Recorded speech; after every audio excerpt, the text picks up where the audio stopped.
I'm sure you're all familiar with Minster Park.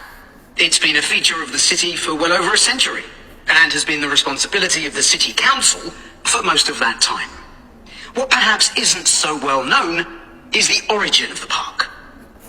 Unlike many public parks that started in private ownership, as the garden of a large house, for instance, Minster was some wasteland.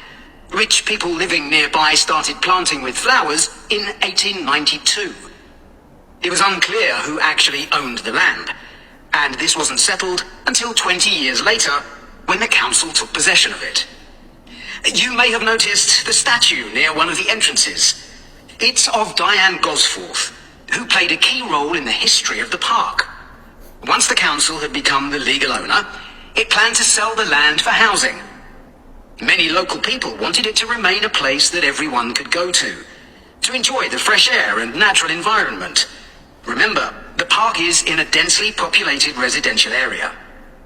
Diane Gosforth was one of those people, and she organised petitions and demonstrations, which eventually made the council change its mind about the future of the land. Soon after this, the First World War broke out in 1914, and most of the park was dug up and planted with vegetables, which were sold locally. At one stage, the army considered taking it over for troop exercises, and got as far as contacting the city council, then decided the park was too small to be of use. There were occasional public meetings during the war, in an area that had been retained as grass.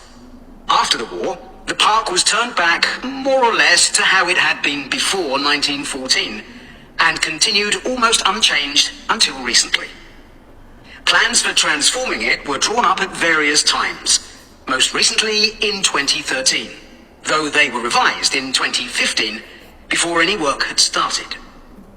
The changes finally got going in 2016 and were finished on